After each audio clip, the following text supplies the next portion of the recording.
ഇറാന്റെ ഭീഷണികളെ പ്രതിരോധിച്ച് ഹോർമുസ് കടലിടുക്ക് വഴിയുള്ള ഇന്ധന നീക്കം സുഗമമാക്കാൻ രാജ്യാന്തര സേനയെ വിന്യസിക്കണമെന്ന ആവശ്യവുമായി UAE രംഗത്ത്. ഈ രാജ്യാന്തര സമുദ്ര ദൗത്യ സൈനിക സഖ്യത്തിന്റെ ഭാഗമാകാൻ തങ്ങൾ തയ്യാറാണെന്നും UAE വ്യക്തമാക്കി. ദൗത്യത്തിനായി തങ്ങളുടെ നാവികസേനയെ ഏത് സമയവും വിട്ടുനൽകാൻ തയ്യാറാണെന്നും അമേരിക്കയും പാശ്ചാത്യ രാജ്യങ്ങളെയും UAE അറിയിച്ചതായി റിപ്പോർട്ടുണ്ട്. ഹോർമുസിനായി കഴിയുന്നത്ര വിശാലമായ ഒരു രാജ്യാന്തര ദൗത്യസേന രൂപീകരിക്കുന്നതിലാണ് ശ്രദ്ധ കേന്ദ്രീകരിക്കുന്നതെന്നും ഇറാനെതിരെ യുദ്ധം ചെയ്യാനല്ല ഈ ദൗത്യസേനയെന്നും UAE സർക്കാർ വൃത്തങ്ങൾ വ്യക്തമാക്കി. ആഗോള സമ്പദ് വ്യവസ്ഥയ്ക്കെതിരെ ഇറാൻ യുദ്ധം ചെയ്യുന്ന സാഹചര്യത്തിൽ എല്ലാവരും ഒറ്റക്കെട്ടായി നീങ്ങേണ്ടതുണ്ടെന്ന കടുത്ത നിലപാടിലാണ് UAE. നാവികസേനയുടെ അകമ്പടിയില്ലാതെ കടലിടുക്ക് വീണ്ടും തുറക്കാൻ എളുപ്പവഴിയില്ലെന്നാണ് ഗൾഫ് രാജ്യങ്ങളും ട്രംപ് ഭരണകൂടവും വിശ്വസിക്കുന്നത്.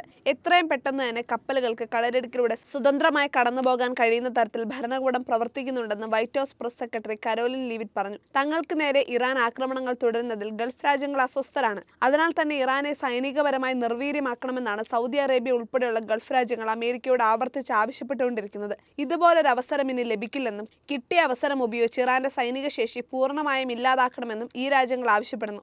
ഇറാൻ ഇതുവരെ നടത്തിയ ഏകദേശം 85% ആക്രമണങ്ങളും ലക്ഷ്യം വെച്ചത് ഗൾഫ് രാജ്യങ്ങളെയാണെന്ന് കഴിഞ്ഞ ദിവസം ഗൾഫ് സഹകരണ കൗൺസിൽ സെക്രട്ടറി ജനറൽ ജാസിം അൽ ഖുദൈവി ആരോപിച്ചിരുന്നു. ഇറാൻ എല്ലാ പരിധികളും ലംഘിച്ചിരിക്കുകയാണെന്നും അദ്ദേഹം വിമർശിച്ചു.